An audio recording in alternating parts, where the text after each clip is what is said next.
The scarf of Kunbatar summary of episode 6, Arseny's unease, grew as Elena became increasingly distant. Her absences, her lighter words, and her diverted gaze had begun to gnaw at him, and then he saw her laughing with another man. The first betrayal cut deep, leaving him hollow and grasping for the comfort of his mother's scarf. Though their love had not ended, the shadow of doubt and heartbreak had begun to define his world. This is the true story of one of our viewers' family members. Episode 7, The Accident of Truth Betrayal, does not always announce itself. Sometimes it waits, quiet and patient, until the moment you least expect, until it lands like a stone in the chest you had thought indestructible. Arseny had learned to live with unease. He met Elena when he could, though the stolen moments had grown brittle and each encounter was tinged with doubt. He told himself it would pass, that perhaps her father's demands or her responsibilities caused her distance, and that nothing would truly sever the bond they shared. It was a crisp morning when the accident happened. The mountains were pale under frost, the streams frozen at the edges, and Arseny had gone into the village earlier than usual, hoping to catch her before she left for the city. His heart, already battered, carried both hope and fear in equal measure. He turned a corner near the trading post, a shortcut he had never taken, one that would bring him closer to the small square where merchants gathered. And there, by chance or fate, he saw her, Elena. She was not alone. A man stood close, his hand lightly brushing against hers, his head tilted toward her as she laughed, her head thrown back in unrestrained joy. It was the laughter of someone who had forgotten pain, the laughter of someone entirely untethered from the boy who loved her. Arseny froze, his chest constricted. The world around him dissolved into silence, as if the mountains themselves had held their breath. Every detail carved itself into his memory, the sunlight catching the curve of her hair, the way her fingers twined with the other man's, the tilt of her smile that had once been reserved for him alone. He wanted to scream, to run, to strike the air and shake the world until it restored what had been stolen from him. But he could not move. He watched until she turned and left with the man, their laughter lingering like a blade in his chest. Arseny remained in the shadows, trembling, numb, the scarf clutched so tightly in his hands that it burned his skin.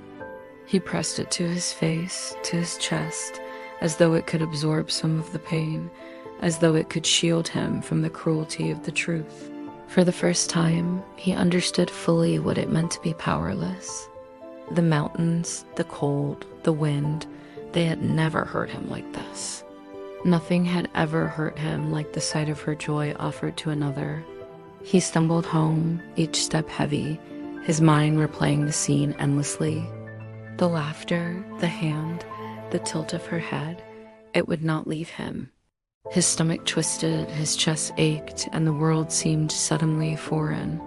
The village, once familiar, was now a labyrinth of betrayal. Every face looked distant. Every whisper seemed directed at him. When he returned home, he went straight to his room and collapsed.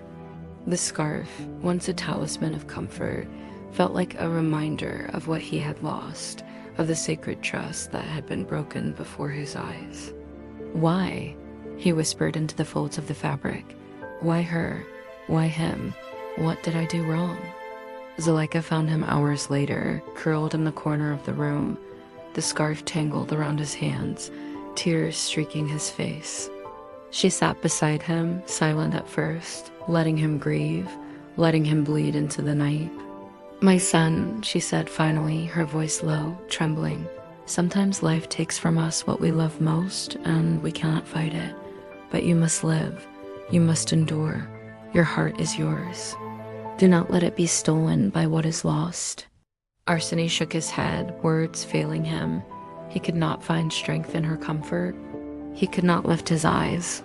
For the first time, he understood that some wounds were not visible, and some grief could not be soothed by words or warmth. He spent the following days in a fog, The mountains that had been his companions now seemed indifferent. The sheep he tended, the chores he performed, the paths he walked, they were all empty echoes of a life that had lost its color. And yet, he did not abandon hope entirely. In the rare moments of solitude, when the wind carried whispers of the past, he pressed the scarf to his lips and whispered her name, as though repetition could summon her back to him, as though the act of remembering might protect the love he had invested so deeply. But the truth had settled in his bones. She had shared a part of herself with another, and he had witnessed it. It was not a dream, not a trick of the light, not an imagination spun from fear. It was reality, stark and cruel. Arseny's thoughts became relentless, a torrent of self-questioning and despair. Why had he believed in the fragility of stolen moments? Why had he trusted laughter and whispered words? Could love truly endure when the world had other plans, other desires? And still, the scarf remained. The threads of it, woven with prayers before his birth, were the only constant, the only thing he could hold without feeling that the world was collapsing entirely.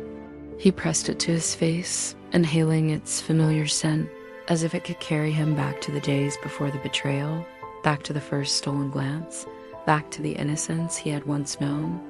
Arseny began to understand that life's truths are accidents. Some are tender, gentle, and nourishing. Others strike like lightning, leaving scorched earth in their wake. He had been struck, and there was no avoiding the scar it would leave upon his heart. He walked through the village in a daze, faces blurred, voices sounded distant. Even the mountains seemed taller, colder, and different. The world had shifted, and he had been left behind, trapped in the memory of what he had seen, unable to unsee it. And yet, beneath the grief, beneath the storm of anger and heartbreak, something remained, the ember of his love, stubborn and alive. He could not erase it. He could not undo what he had felt for her, what he had given her. The scarf, now heavier in his hands, was a reminder not only of love, but of endurance. Endurance. That was the lesson the mountains had taught him, the lesson his father had drilled into him since childhood, and the lesson that now, more than ever, he clung to. He would endure. He would survive. He would carry the memory, the pain, the betrayal, and the scarf, even if the world no longer made sense. And you, listener, must carry this moment with care. For what Arseny witnessed was no mere story of youth or flirtation, it was the turning point, the accident that shattered innocence, the truth that transformed love into both longing and agony. Please wait for the next episode. This journey has only begun.